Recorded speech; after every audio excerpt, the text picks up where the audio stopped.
আমাদের জন্য এমন 3টি মাস দিয়েছেন যে 3টি মাসের মধ্যে আমরা হজ্জের প্রস্তুতি নিই। যেমন শাওয়াল, যুলকওয়াদা, যুলহজ্জা। হজ্জের প্রথম মাস হচ্ছে শাওয়াল মাস, এরপরে যুলকওয়াদা, যুলহজ্জা। যুলহজ্জের 10 তারিখ কিন্তু আমাদের হজ। হজ কাদের উপর ফরজ? যাদেরকে আল্লাহ সাহাবে নিসাবের মালিক বানিয়েছেন। কি মানে? অর্থাৎ খানে কাবা, মক্কাতুল মুকাররমা, যে 7 লক্ষ বলেন 6 লক্ষ বলেন, বর্তমান হজ্জের যেই খরচ, এগুলো যিনি বহন করতে পারবে এবং পরিবারকে উনি যতদিন হজ্জের মধ্যে থাকবে, মক্কাতুল মুকাররমা, মদিনাতুল মুনাওয়ারা থাকবেন, ততদিন পর্যন্ত পরিবারকে খাবার দাবার দিয়ে ঋণগ্রস্ত না হয়ে যদি উনি সচ্ছলতা অবস্থান করে, সচ্ছলতা ওনার মধ্যে থাকে, এসেট থাকে, সে অবশ্যই আল্লাহর খানে কাবার মধ্যে গিয়ে হজ করবে। বিসমিল্লাহির রহমানির রহিম। আসসালাতু ওয়াসসালামু আলাইকা ইয়া রাসূলুল্লাহ, আসসালাতু ওয়াসসালামু আলাইকা সাইয়্যিদিনা নবিয়াল্লাহ ওয়া আলা আলিহি ওয়া সাহবিহি সাইয়্যিদি ইয়া রাহমাতাল লিল আলামিন। সুপ্রিয় দর্শক শ্রোতা মণ্ডলী, প্রতিবারের মতো আজকেও আপনাদের সামনে গুরুত্বপূর্ণ একটি বিষয় নিয়ে উপস্থিত হয়েছি। বিষয়টি শুনে আপনারা অত্যন্ত আনন্দিত হবেন। আমরা জানি পৃথিবীর সূচনালগ্ন থেকে, সৃষ্টির সূচনালগ্ন থেকে আল্লাহ 12টি মাস ক্রিয়েট করেছেন, সৃষ্টি করেছেন। সে 12টি মাসের মধ্যে আমাদের জন্য এমন 3টি মাস দিয়েছেন যে 3টি মাসের মধ্যে আমরা হজ্জের প্রস্তুতি নিই। যেমন শাওয়াল, যুলকওয়াদা, যুলহজ্জা। হজ্জের প্রথম মাস হচ্ছে শাওয়াল মাস, এরপরে যুলকওয়াদা, যুলহজ্জা। যুলহজ্জের 10 তারিখ কিন্তু আমাদের হজ। হজ কাদের উপর ফরজ? যাদেরকে আল্লাহ সাহাবে নিসাবের মালিক বানিয়েছেন। কি মানে? অর্থাৎ খানে কাবা, মক্কাতুল মুকাররমা, যে 7 লক্ষ বলেন 6 লক্ষ বলেন, বর্তমান হজ্জের যেই খরচ, এগুলো যিনি বহন করতে পারবে এবং পরিবারকে উনি যতদিন হজ্জের মধ্যে থাকবে, মক্কাতুল মুকাররমা, মদিনাতুল মুনাওয়ারা থাকবেন, ততদিন পর্যন্ত পরিবারকে খাবার দাবার দিয়ে ঋণগ্রস্ত না হয়ে যদি উনি সচ্ছলতা অবস্থান করে, সচ্ছলতা ওনার মধ্যে থাকে, এসেট থাকে, সে অবশ্যই আল্লাহর খানে কাবার মধ্যে গিয়ে হজ করবে। আল্লাহ বলে, অমন দাখালাহু কানা আমিনা, আমার এই ঘরের মধ্যে যারা ঢুকবে তারা তো নিরাপদ। আর যাদেরকে আল্লাহ সামর্থ্য দিয়েছেন তারাই হজ করবে।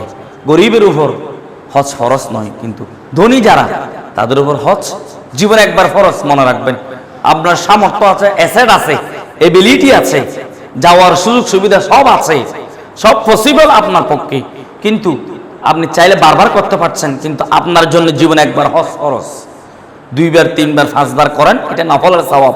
এর চেয়ে আপনি যদি একবার করেছেন, পাশে যারা না খেয়ে আছে, অনেক মা বোন বিবাহের জন্য উপযুক্ত হয়েছে, টাকার জন্য বিবাহ দিতে পারছে না, অভাব অনটন প্রতিবেশীরা আছে, আপনি হজ্জে বারবার না গিয়ে এই হজ্জের টাকাগুলো তাদেরকে দান করে দেন, এটা অনেক সওয়াব হবে। হ্যাঁ, আপনি 2 বার যেতে যাচ্ছেন, যান, 3য়বার একটা আপনি দান করে দেন। হজ্জের কতগুলো ফরজ আছে, কতগুলো ওয়াজিব আছে, এগুলো আমরা ধারাবাহিকভাবে ইনশাআল্লাহ আলোচনা আসবো, আপনাদেরকে ধন্যবাদ জানাবো। এবং এই হজ যেহেতু জীবনে একবার ফরজ, হজ যারা করবে রাসূল বলেছেন তার জন্য এমন সুসংবাদ দিয়েছেন, তার জন্য জান্নাত। জুড়ে বলুন সুবহানাল্লাহ। কি মানে? মকবুল হজ, আল হজ্জুল মাবরুর লাইসা লাহু জাযা ইল্লাল জান্নাহ। মকবুলকৃত হজ্জের প্রতিদান হচ্ছে জান্নাত। সুবহানাল্লাহ বলুন। তাহলে দেখুন, যে নিয়ামত আল্লাহ দিয়েছেন, ইসলামের 5টি স্তম্ভ, অন্যতম একটি স্তম্ভ হচ্ছে হজ। বুনিয়াল ইসলাম আলা খামসিন, শাহাদাতু আল্লা ইলাহা ইল্লাল্লাহ ওয়া আন্না মুহাম্মাদুর রাসূলুল্লাহ ওয়া ইকামাস সালাহ ওয়া ইতাজ যাকাত ওয়াল হজ ওয়া সাওম রমাদান। এই হজ হচ্ছে অন্যতম একটি রকম। এই হজকে নিয়ে বাংলাদেশের অনেক মানুষ কটূক্তি করেছিল। ইসলামকে নিয়ে যারা কটূক্তি করে, ইসলামকে নিয়ে যারা তামাশা করে, তারা নিজেরাই ধ্বংস হবে। এটা হচ্ছে আল্লাহর দেওয়া দিন। আল্লাহ বলে, ইন্নাদ দীনা ইনদাল্লাহ ইসলাম। Islam is a complete code of life. আল্লাহর মনোনীত ধর্ম তো ইসলাম। আর ইসলাম নিয়ে যারা তামাশা করবে, খেলা করবে, তারা নিজেরাই ধ্বংস হবে, তারা নিজেরাই ক্ষতিগ্রস্ত হবে। ইসলামের কিছু হবে না। চারা গাছ, চারা যেমন আমরা মাটি থেকে উত্তোলন করি, আপনি উপর থেকে যত চারা নষ্ট করেন না কেন, সেটার বীজ তো ভেতরে আছে, ভেতর থেকে গজাবে। ইসলামটা হচ্ছে বীজের মতো।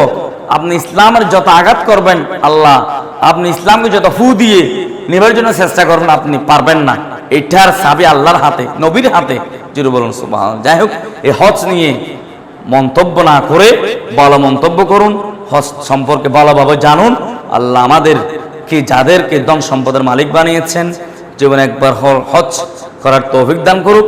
হজ করলে এমন সব আল্লাহ দান করবে, একটি শিশু আজকে দুনিয়াতে ভূমিষ্ঠ হয়েছে, কোনো গুনাহ নেই, আপনি যদি হজ করেন আপনার জন্য এমন গুনাহ আল্লাহ ক্ষমা করে দেবেন। জোরে বলুন সুবহানাল্লাহ। প্রিয় দর্শক, আসুন আমরা জীবনে একবার হজ করার জন্য চেষ্টা করি, উমরা করার জন্য চেষ্টা করি। আল্লাহর কাছে দোয়া করবেন যেন আমাদেরকে হজ নসিব করে। জোরে বলুন আমিন। ওমা তৌফিক ইল্লা বিল্লাহ। আসসালামু আলাইকুম ওয়া রাহমাতুল্লাহ।